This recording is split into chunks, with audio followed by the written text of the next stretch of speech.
Good morning, everybody. Thank you for joining me here today. Appreciate you taking a few moments. If you want to follow along, Genesis chapter 38, beginning in verse number 22. If you will, like, share, comment on the post, and then you can follow along as we continue in this sordid story of Judah and the prostitute, or the young lady he thinks is a prostitute. So he returned to Judah and said, I have not found her. And also the men of the place said, No cult prostitute has been here. And Judah replied, Let her keep the things as her own, or we shall be laughed at. You see, I sent this young goat, and you did not find her. This verse kind of shows us that Judah's got some mixed up priorities. Some mixed up values, as we often do. And you could trace it back to some decisions that Judah's made earlier in his life, how it's kind of snowballed to this point, as bad decisions do. Typically, bad decisions come in bunches, and Judah is certainly no exception to that rule. Notice what Judah's concern is here. Judah says, just let her keep those things because I don't want to be a laughing stock. I don't want to be embarrassed in front of man. We'll be laughed at. Who's he talking about laughing at him? The people. He's concerned. Judah's friend comes back and says, I can't find the prostitute. I was going to give her the goat and get your stuff back, but the people there in town say they've not seen a prostitute here. We don't know who. We can't tell you who that could be because we haven't seen one.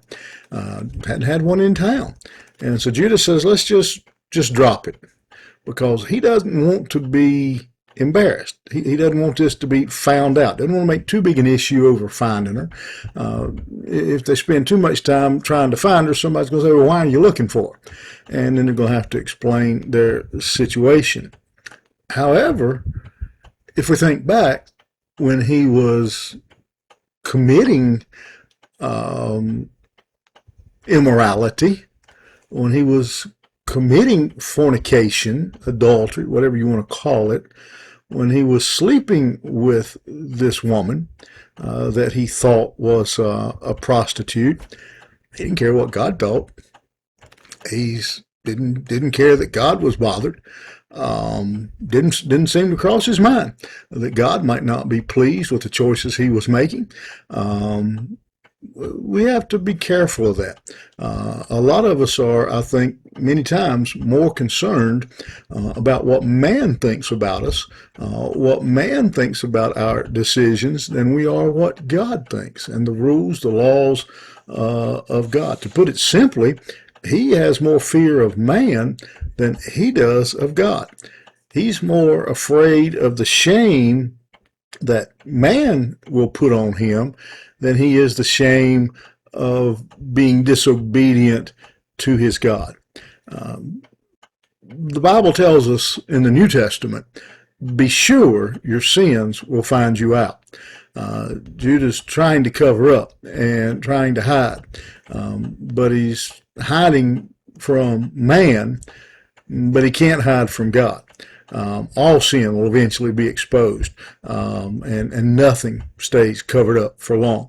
And our concern needs to be with the things of God, not what man thinks and what man's rules are. Man allows a lot of things.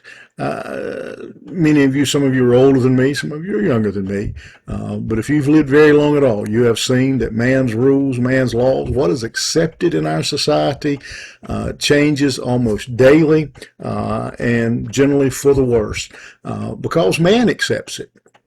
Because man says it's all right, doesn't mean God says so. And Judah's going to learn that lesson the hard way. You think about it. Have a great day. We'll see you here tomorrow morning.